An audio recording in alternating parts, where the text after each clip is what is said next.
Assalamualaikum warahmatullahi wabarakatuh. Waalaikumsalam warahmatullahi wabarakatuh. Bismillah walhamdulillah wassalatu wassalamu ala sayyidina Rasulillah sayyidina wa maulana Muhammad ibn Abdullah wa ala alihi wa sahbihi wa mawalah. أما بعد سبحانك لا علم لنا إلا ما علمتنا إنك أنت العليم الحكيم لا حول ولا قوة إلا بالله العلي العظيم. Saudara-saudara kaum muslimin rahimakumullah, ada 3 perintah Allah yang berangkai dalam Al-Quran yang menurut para ulama tidak diterima yang satu apabila yang lain tidak dikerjakan. Di antaranya ayat aqimus shalah wa atuz zakah. Yang kedua ati'ullaha wa ati'ur rasulah. Dan yang ketiga ayat anishkurli waliwalidayka. Perintah ini merupakan perintah yang berangkai. Aqimus shalah wa atuz zakah. Dirikan sholat dan bayar zakat. Artinya tidak diterima sholatnya orang yang tidak membayar zakat, dan tidak diterima zakatnya orang yang tidak mendirikan sholat. Perintah ini berangkai pada saat sholat dikerjakan, zakat apabila sampai haul dan nisabnya harus dibayarkan. Begitu juga pada ayat ati'ullaha wa ati'ur rasul. Taatlah kamu kepada Allah dan taatlah kamu kepada Rasul. Tidak diterima taat kepada Allah kalau membelakangi Rasul, dan tidak diterima mentaati Rasul kalau tidak mentaati Allah. Keduanya berangkai dan tidak terpisahkan satu dengan lainnya. Taat kepada Allah artinya harus taat juga kepada Rasul. Mengamalkan Quran artinya juga harus dengan mengamalkan sunnah. Oleh karenanya sering diingatkan, usaha memisahkan umat Islam dari Islamnya selalu diawali dengan memisahkan umat Islam dari ulamanya, dan ini bukan urusan baru.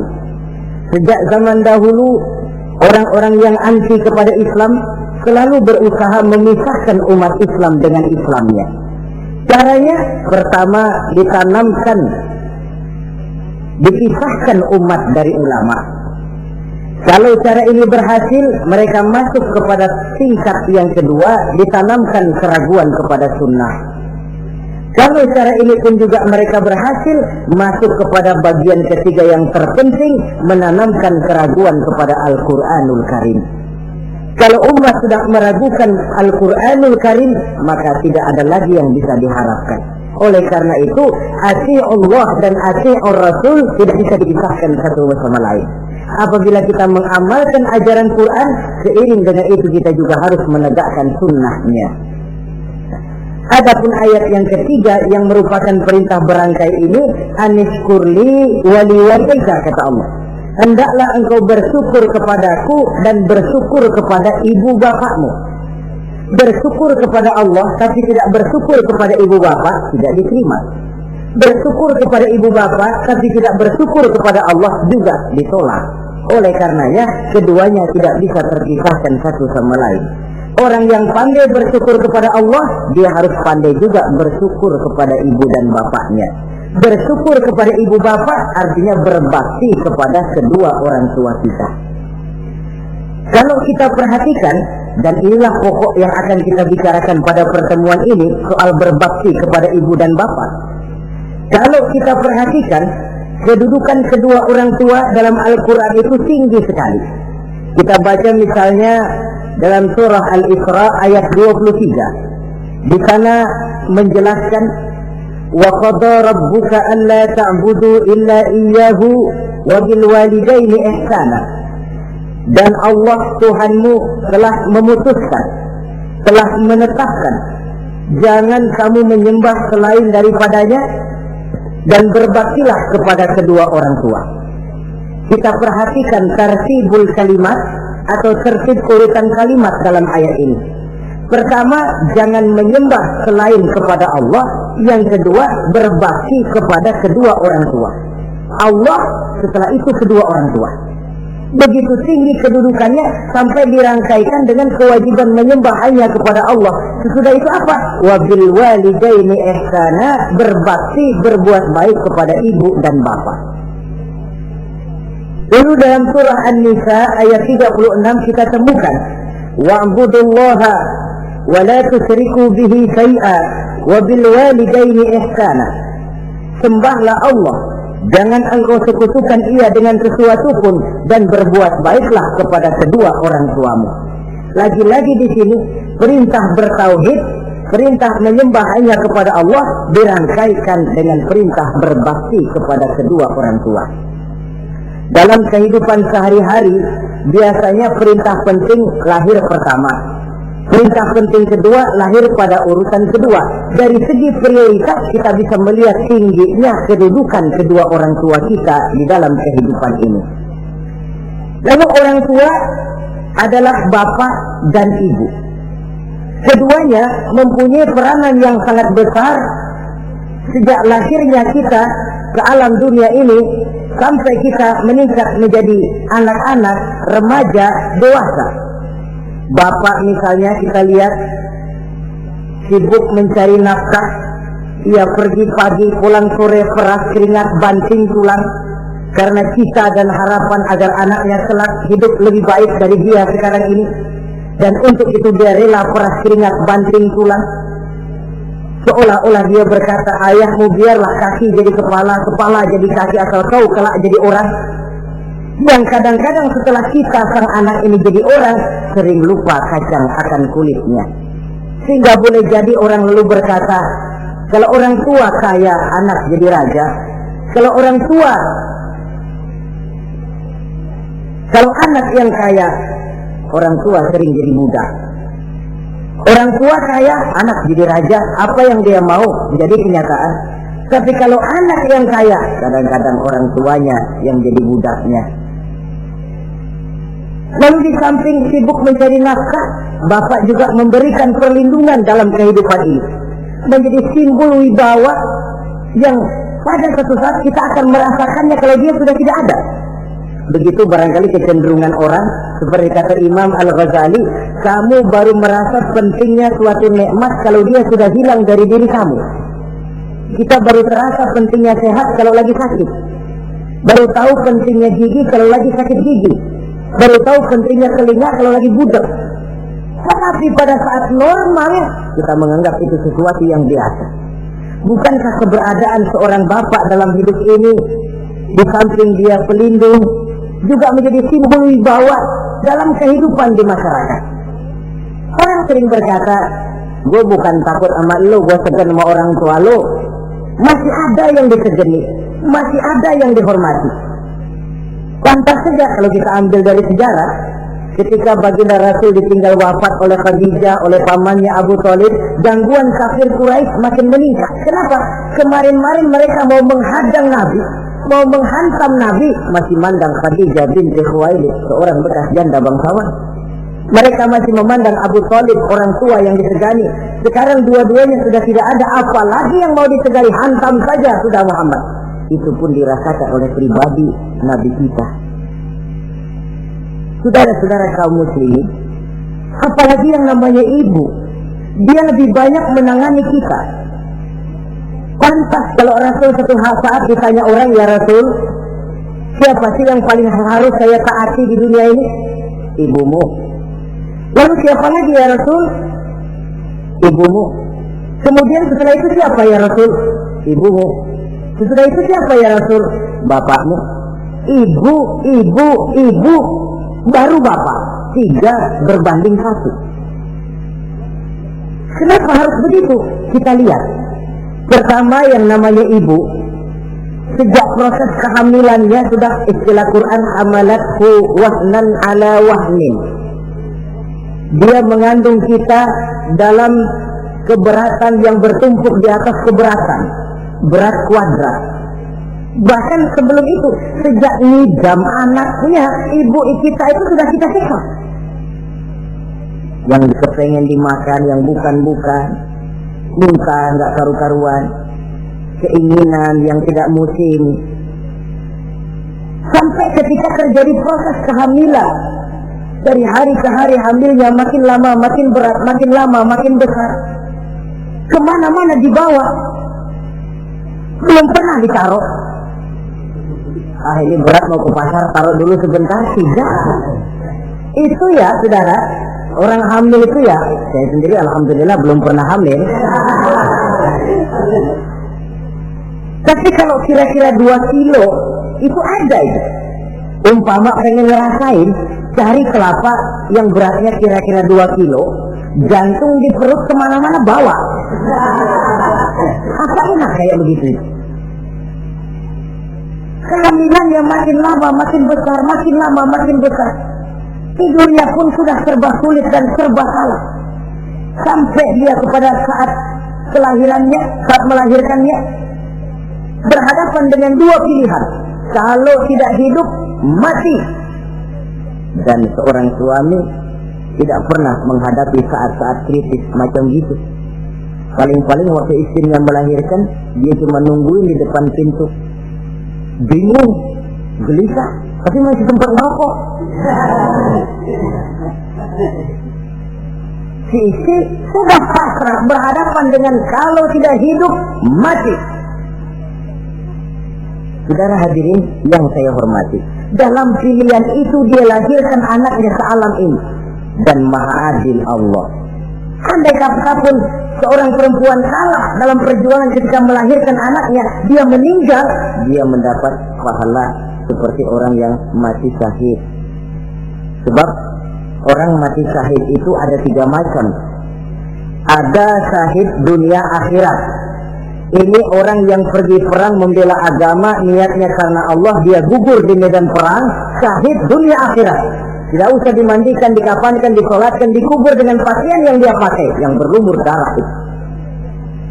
Yang kedua, ada orang mendapat syahid akhirat.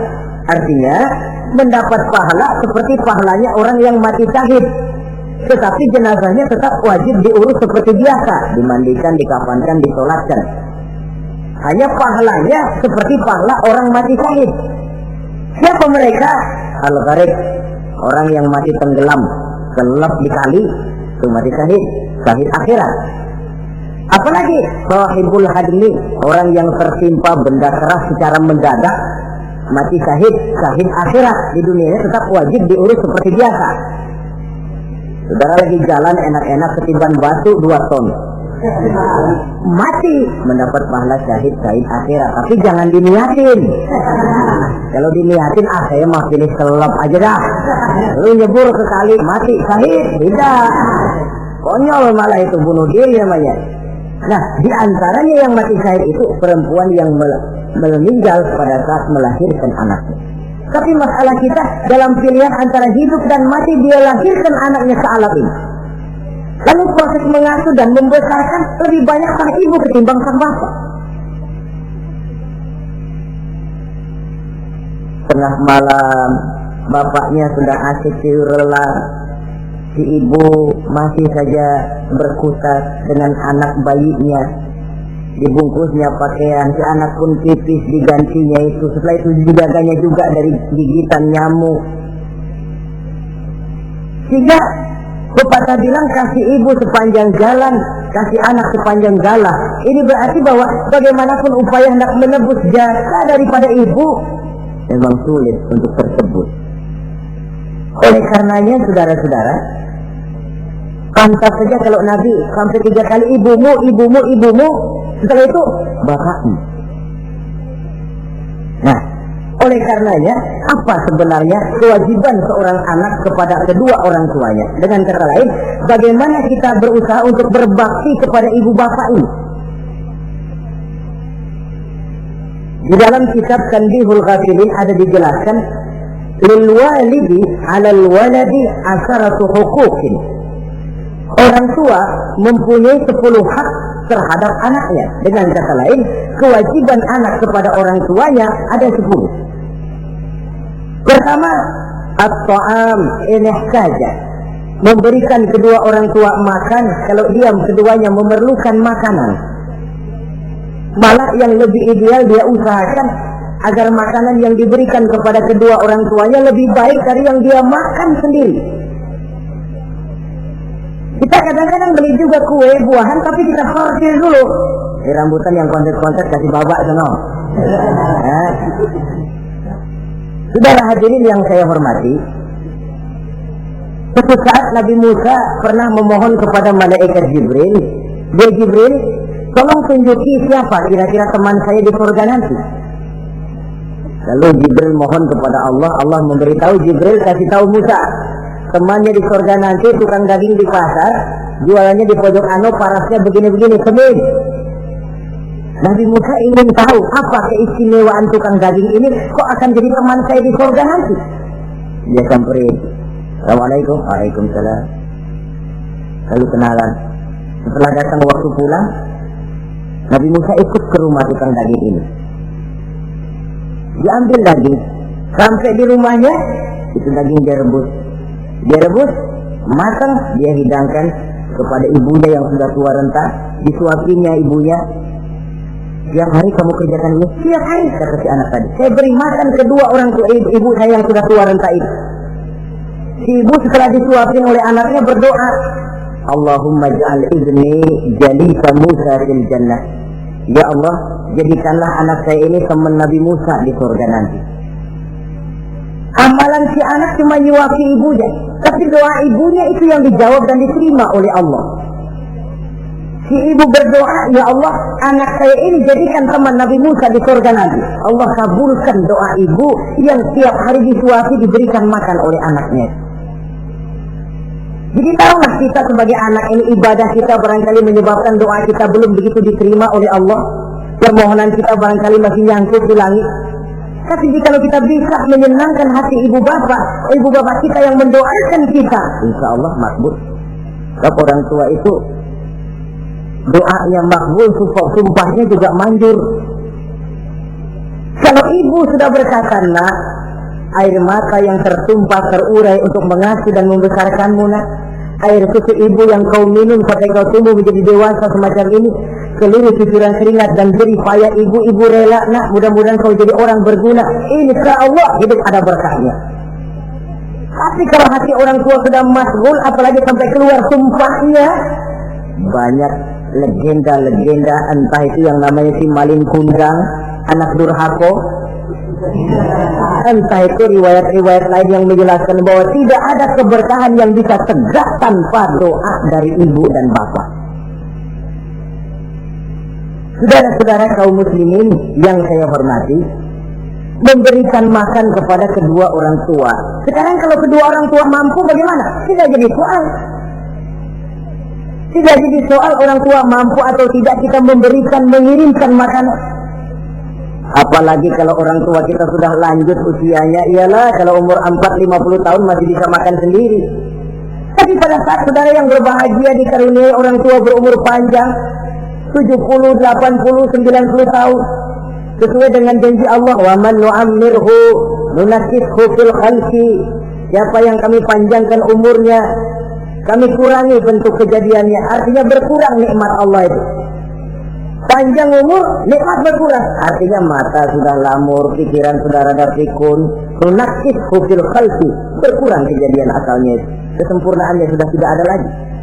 Mengurus orang tua macam begitu memang kalau nurutin pegawainya ya makan nasi. Kadang-kadang karena pikun pagi-pagi pengen kita beli es puket, makan. Lagi zaman susah tukang bubur kepengen makan bubur. Tapi di situ ujian. Begitulah dahulu orang tua kita melayani kita dikala kita belum masih merah, belum bisa berbuat apa-apa, belum punya pilihan. Tapi mereka sabar, mereka ikhlas. Tidak sabarkah kita? Tidak ikhlaskah kita di hari tua mereka? Kita mengasuh dan melayani mereka. Kadang-kadang karena rewel, anak kelepasan omong, udah tua, rewel aja. Hancur hatinya. Dalam keadaan tidak berdaya, mendapat kata yang tidak enak lagi dari anak-anaknya. Saudara hadirin yang saya hormati, Jadi soal orang tua mampu atau tidak memberi makan, itu bukan soal, tapi kewajiban anak memberikan makan kepada kedua orang tuanya. Ini kewajiban yang pertama. Kewajiban yang kedua, al-khidmatu in ihtaja. Al-khidmah artinya berbakti kepada ibu dan bapak. Suatu hari ketika kumpul dengan para sahabat, Nabi pernah berpesan kepada Sayyidina Umar bin Khattab radhiyallahu anhu. Umar, saya ya Rasul, nanti kalau kamu sempat datang ke kota Madinah, Umar, cari anak muda yang bernama Uwais Al-Qarni dan kau minta didoakan olehnya. Sayyidina Umar heran. Ini yang menyuruh Rasul. Padahal Rasul doanya mustajab. Dan hadiah masih banyak orang-orang tua. Kenapa kalau datang ke Madinah suruh cari anak muda namanya Uwais Qarni dan minta didoakan olehnya? Apa keistimewaan Uwais Al-Qarni ini? Jadi ini pun juga alasan kata Nabi, aksiru minan nas bidu'ail khair fa innaka la tadri min ayyi fahin yuqbal. Banyak-banyaklah kamu minta doa kebaikan dari orang lain, sebab kamu tidak tahu dari mulut yang mana doa diterima Allah. Menurut kita barangkali orangnya kere, tidak ada potongan, tapi kalau doanya diterima Allah, siapa yang sanggup menghalangi? Ada orang bilang, enakan doa sendiri langsung mantap, tidak jelek. Tapi minta didoakan orang lain pun tidak salah. Saudara-saudara yang saya hormati, kadang-kadang tukang minta-minta pengemis datang ke rumah. Kita kasih 100 rupiah, lalu keluar doanya kan, mudah-mudahan rezekinya bapak lancar dan segala macam. Ada orang yang nggak sabar, dia bilang, Allah kenapa saya kamu doain dirimu sendiri aja dah, supaya besok jangan jadi pengemis lagi. Secara logika mungkin, secara logika. Tapi agama bukan cuma logika. Siapa tahu dan siapa yang bisa menghalangi kalau doa dari mulut tukang pengemis itu yang diterima Allah? Tidak seorang pun yang tahu. Nah, Sayyidina Umar heran, apa sih keistimewaan Uwais Al-Qarni ini? Ketika beliau ke Madinah diselidiki, apa keistimewaan si Uwais ini? Masih muda, tapi saya oleh Nabi disuruh temuin dan minta didoakan olehnya. Nah, jadi dalam pandangan Allah itu ya nggak ngurus tuanya. Yang afdal itu yang tua dan banyak ibadahnya dekat dengan Allah. Tapi kalau tuanya cuma kejemur, ya yang mending yang muda dan banyak ibadahnya. Uwais Al-Qarni ini contoh. Apa ibadah Uwais Al-Qarni? Ternyata dia seorang anak yang sangat berbakti kepada ibunya. Ayahnya sudah meninggal. Dia pernah menggendong ibunya dari Madinah ke Mekah cuma untuk bikin haji dan untuk bertemu dengan Rasul. Sayang, tidak sempat bertemu dengan Rasul. Menggendong ibu dari Madinah ke Mekah itu kira-kira 465 kilo ya. Jakarta Semarang. Digendong ibunya. Kita kadang-kadang ibu kita ini sudah sakit payah, mau ke dokter saja masih manggil orang, tolongin mak gua no. Masih minta tolongin. Berat kita. Uwais Al-Qarni menggendong ibunya cuma untuk menunaikan ibadah haji dan bertemu dengan Rasul. Rupanya karomahnya itu muncul karena dia merupakan anak yang sangat bakti kepada ibunya. Jadi Allah memberikan karomah itu ya, ada yang karena orang rajin tahajud, ada yang karena tangannya pemurah, dermawan, ada yang karena sangat berbakti kepada kedua orang tuanya, ada yang karena rajin baca Quran, ada yang karena rajin melaksanakan puasa sunnah. Timbul karomahnya, keistimewaan yang diberikan Allah kepadanya. Jadi bakti kepada ibu dan bapak mendatangkan karomah, keistimewaan yang diberikan Allah kepada kita. Kayak Uwais Al-Qarni ini, kalau dilihat dari segi ibadah, dia masih muda, tentu lebih banyak ibadahnya macam Umar bin Khattab. Tapi karena baktinya kepada ibunya, sampai Nabi pesan Sayyidina Umar, kalau kau sempat ke Madinah, cari anak muda bernama Uwais Al-Qarni, minta didoakan olehnya. Artinya doanya dikabul oleh Allah Subhanahu wa ta'ala. Saudara-saudara kaum muslimin yang berbahagia, kewajiban yang ketiga, al-ijabatu in da'a. menjawab, memenuhi panggilan orang tua apabila keduanya memanggilmu. Menjawab panggilan kedua orang tua. Dan cara menjawab ini pun Al-Quran memberikan tuntunan etiknya. Wala taqul lahuma uffin. Jangan kepada kedua orang tuamu ngomong uff, hut, oi. Itu dianggap kurang etik. Saudara hadirin yang saya muliakan, menjawab panggilan orang tua merupakan kewajiban anak dan merupakan hak dari orang tuanya. Dia berhak untuk dijawab panggilannya dan anak berkewajiban untuk menjawab panggilan orang tuanya. Mari kita ikuti satu riwayat bahwa ada seorang anak muda yang soleh, tekun melaksanakan ibadah, namanya Jurayj. Suatu hari Jurayj ini sedang sholat sunnah. Ketika dia sedang sholat itu, ibunya manggil, Jurayj, kan? Jurayj, sini sebentar. Ibunya rupanya tidak tahu kalau Jurayj sedang sholat. Mendengar panggilan ibunya, Jurayj bimbang dalam hati. Allahumma ummi am sholati. Ya Allah, sembahyang saya terusin atau panggilan ibu yang saya jawab? Saya sholat sunnah, tapi menjawab panggilan ibu wajib. Mana ini? Bimbang. Dia, ibunya manggil lagi, Jurayj ta'ali, Jurayj sini. Makin bimbang. Allahumma ummi am sholati. Ya Allah, yang mana? Sholat terus atau menjawab panggilan ibu? Rupanya dia pilih sholat terus, saudara-saudara. Dia tidak jawab panggilan ibunya.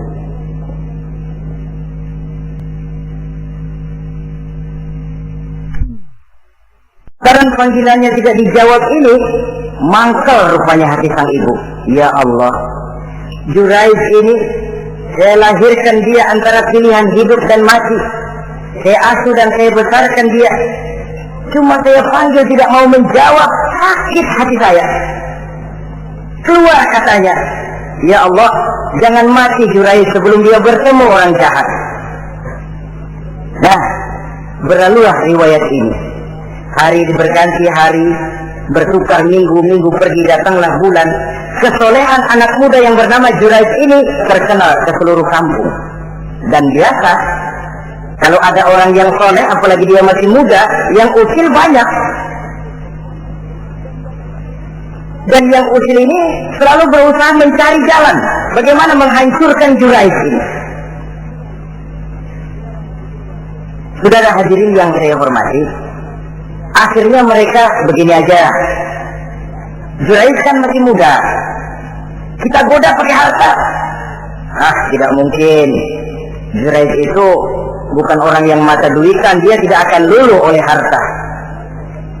Kita tawarkan kedudukan, juga tidak bisa. Begini saja, dia kan masih muda tuh.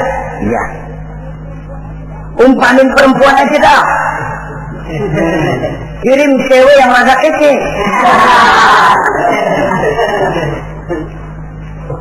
Dicarilah perempuan untuk menggoda Jurayj ini. Sampai satu malam Jurayj sedang ibadah di mihrab dalam masjid. Masuk perempuan ini dengan langkah gemulai, dengan suara merdu mendayu-dayu, mencoba merayu, membujuk, memperdaya, mempesona Jurayj.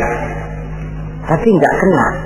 Sejak dari berpakaian lengkap si perempuan ini, sampai bahasa Arabnya uryanun salih, tanpa keselai benang pun lagi lekat di badannya. Menggoda Jurayj, memegang Jurayj, muter-muter di depan Jurayj, tanpa selembar benang pun lekat di badannya. Jurayj mantap. Si perempuan karena sudah kadang merasa dibayar lalu nggak berhasil kan malu. Akhirnya dia keluar dari masjid, dia pergi ke sebuah kampung. Di sana dia berzina dengan seorang pengembala kambing dan hamil. Ketika hamilnya besar, si perempuan ini kemana-mana pidato. Saudara-saudara, kenal nggak Jurayj? Kenal. Yang katanya rajin benar ibadah tuh, Yang mainannya di masjid melulu, yang mainannya tasbih melulu. Nih perut saya nih, dia urusannya tuh.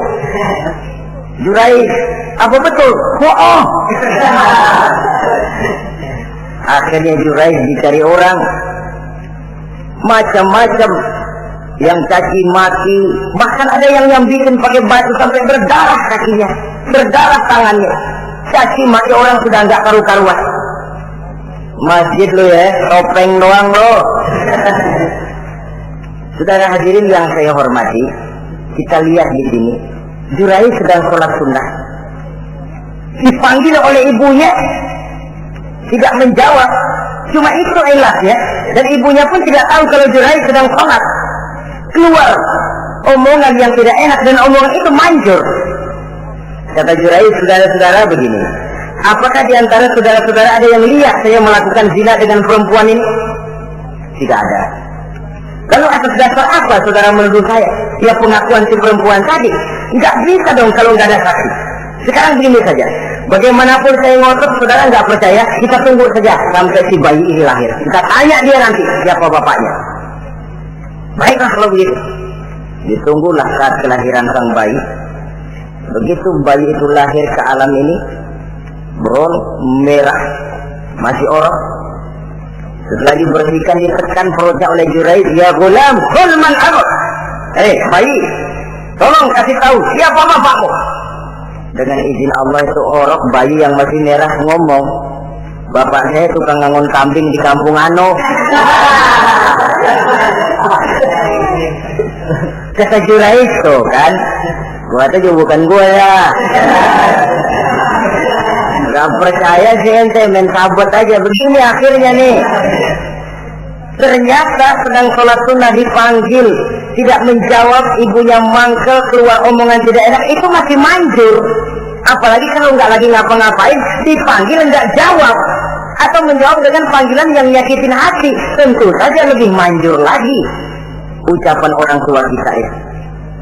Saudara-saudara yang saya hormati, jadi kewajiban ini al-ijabatu inda'a, menjawab apabila dipanggil.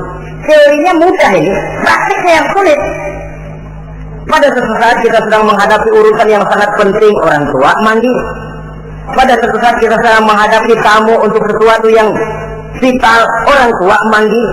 Pada saat semacam itu, seperti ada hadis, tuan rumah wajib menghormati tamu, itu sih mudah dalam situasi normal. Tapi coba malam kita sudah nggak tidur, begitu mau tidur baru mau ngeliat assalamualaikum tamu.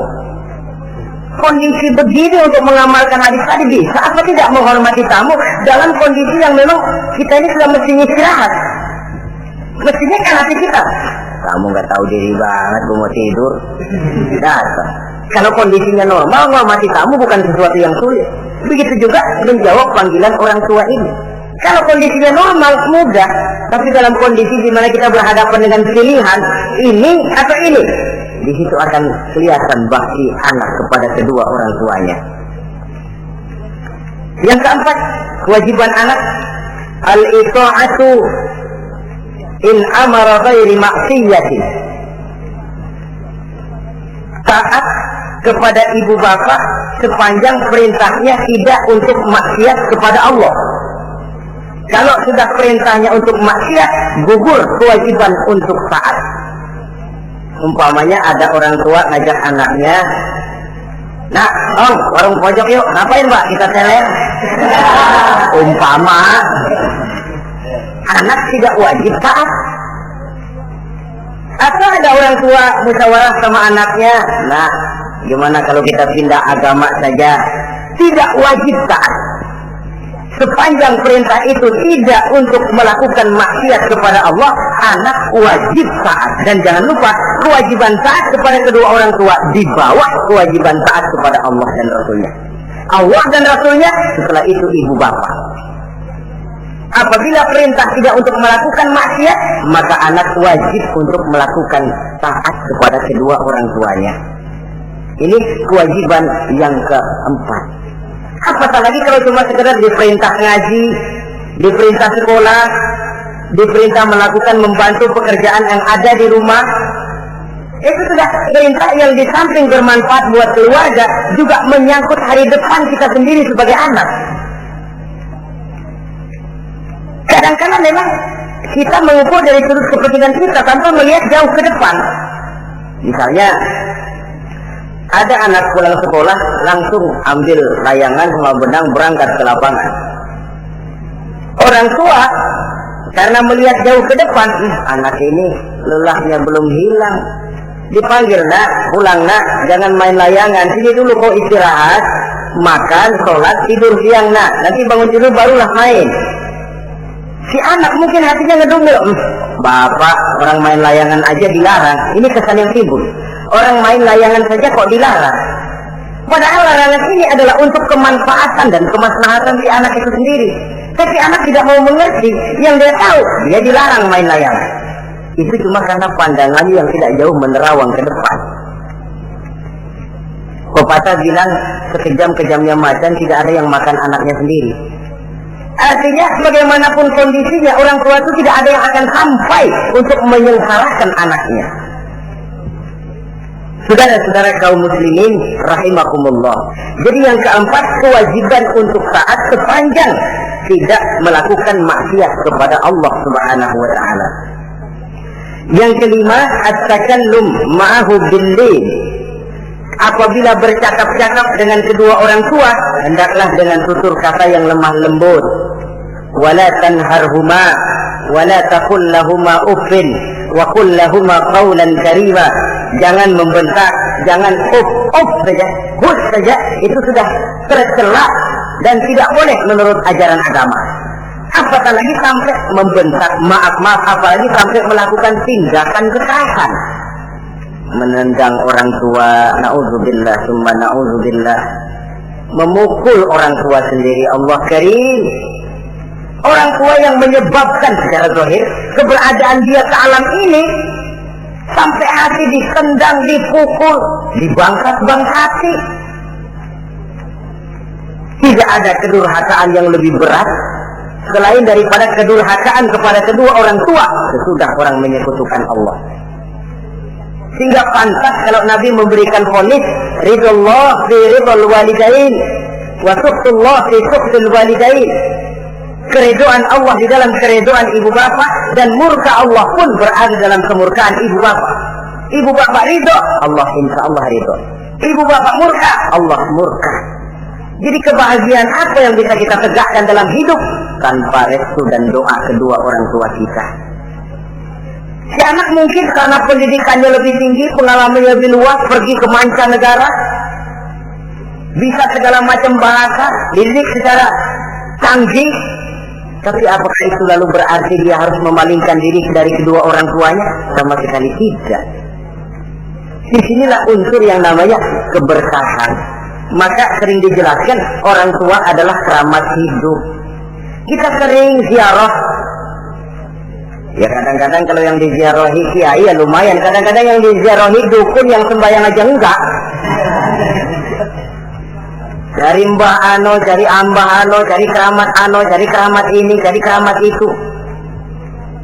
Dan jangan lupa di beberapa daerah yang namanya kiai itu ya, yang disebut kiai bukan cuma orang yang ngerti agama. Ya kalau saudara ke keraton Jogja mana segala gerobak namanya kiai. Iya toh, kereta kencana itu degung namanya kiai. Lalu jangan lupa itu misi zending pertama namanya juga Kiai Hadrak itu. Kiai, tapi misi zending. Kalau di sana itu kiai itu panggilan untuk yang dipertua. Kita ziarah cari keramat Mbah Buyut, Mbah Sapu Jagat, Mbah Brojo, macam-macam Mbah.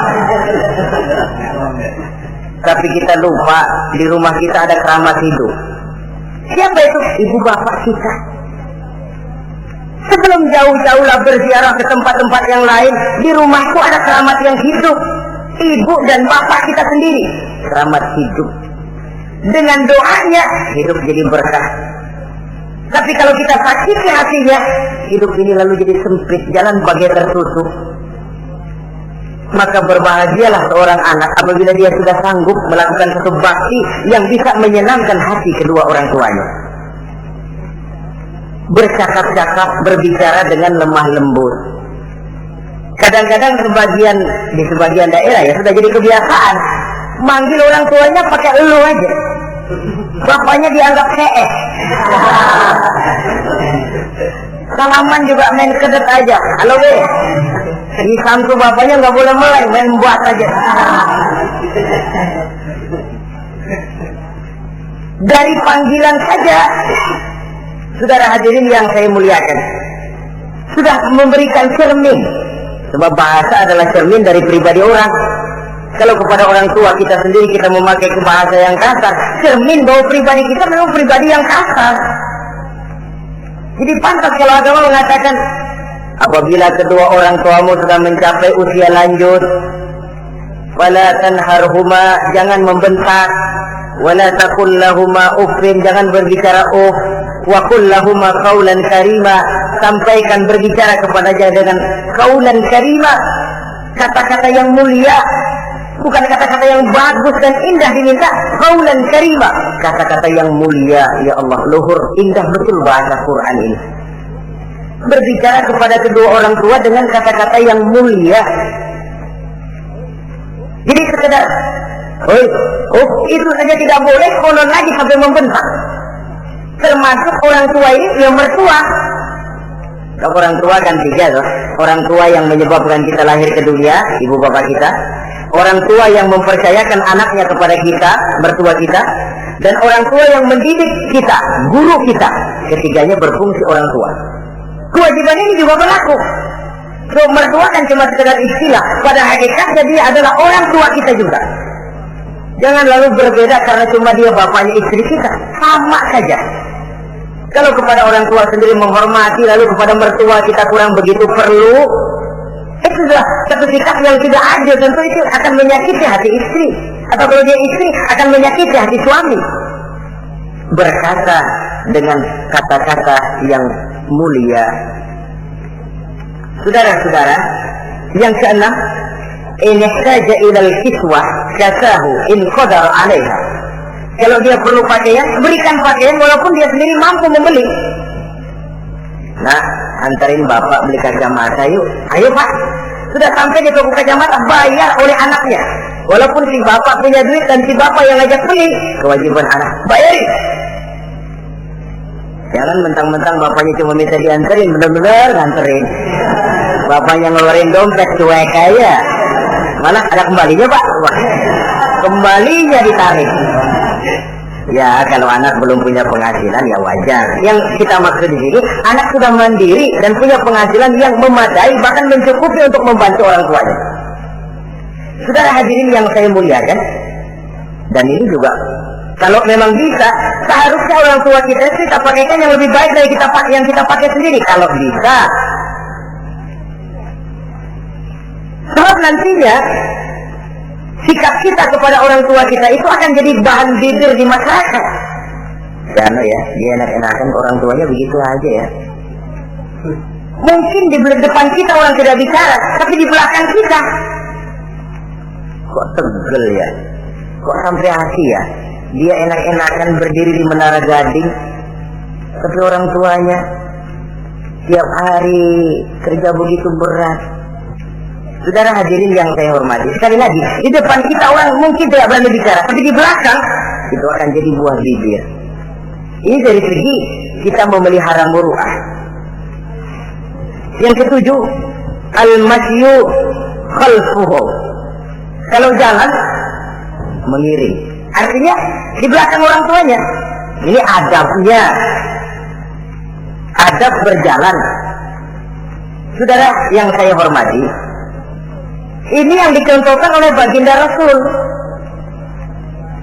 Jika berjalan dengan orang-orang tua, beliau belakangan. Kenapa? Ini merupakan simbol penghormatan kita kepada orang yang lebih tua daripada kita. Tidak mentang-mentang karena pendidikan lebih tinggi, merasa dirinya lebih tahu, lebih pengalaman, selonong boy. Orang tua tahu apa sih? Ngir. Waduh, hebat. Saudara hadirin yang saya hormati, al-masyu khalfuhu, berjalan di belakangnya. Begitu juga untuk mengemukakan pendapat. Kalau suatu saat orang tua mengajak musyawarah, dengarkan dulu omongannya, tangkap seluruhnya. Kalau kita merasa bahwa itu salah, jangan lalu dipotong. Salah Pak, jangan begitu, Bapak kolot sih. Salah, jangan. Sebab itu akan menyakiti hatinya. Kalau hatinya terluka, itu sudah merupakan suatu dosa, melukai hati kedua orang tua. Kalau dianggap kita diminta mengemukakan pendapat, kemukakan pendapat itu.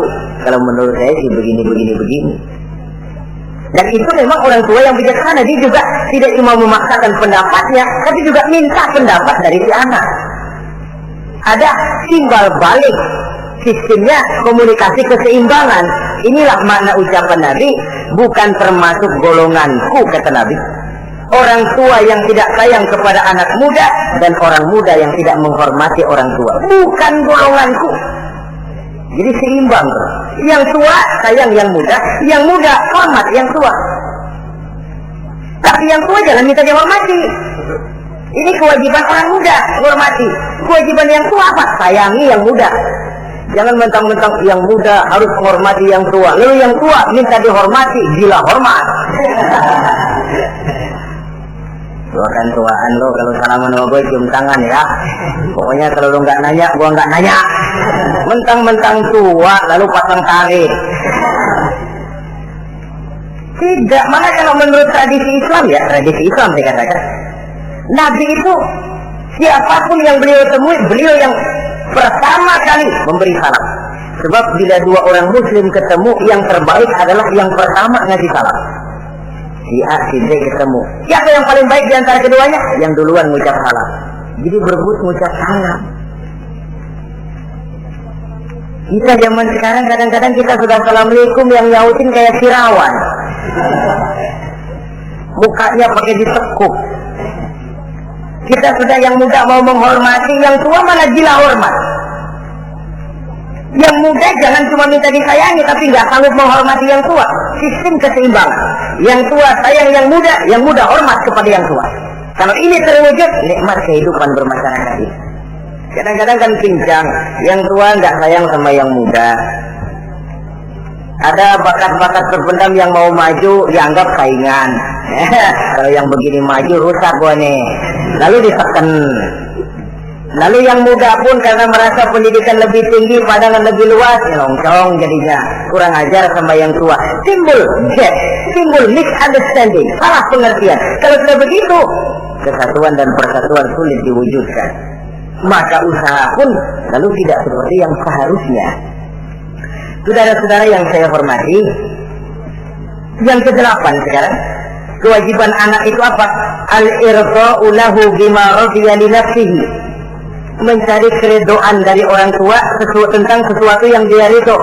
Artinya orang tua kita senang apa? Kita berusaha senang itu. Mengukur orang tua itu dengan diri. Ukurannya diri. Yang orang tua kita senang, kita berupaya senang. Orang tua kita senang ngaji, berusaha kita untuk senang hadir di majelis taklim. Orang tua kita senang baca Quran, kita juga berupaya senang baca Quran.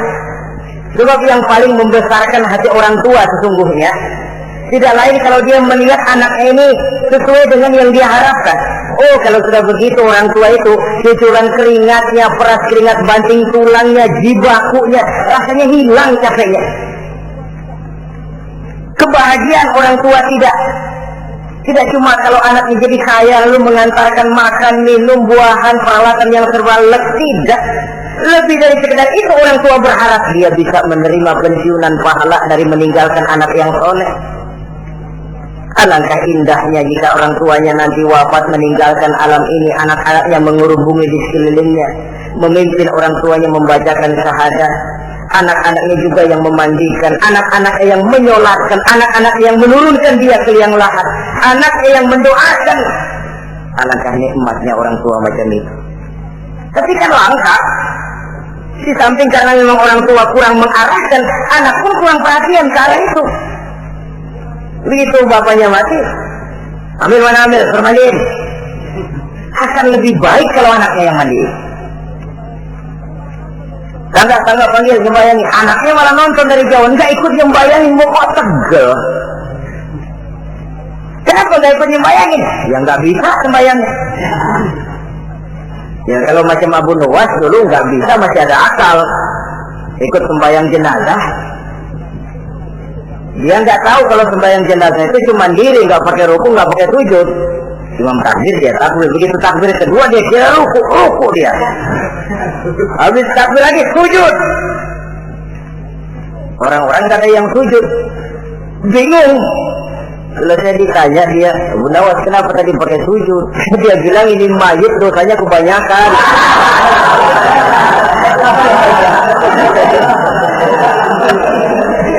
Jadi kalau nggak pakai sujud dosanya nggak diterima katanya.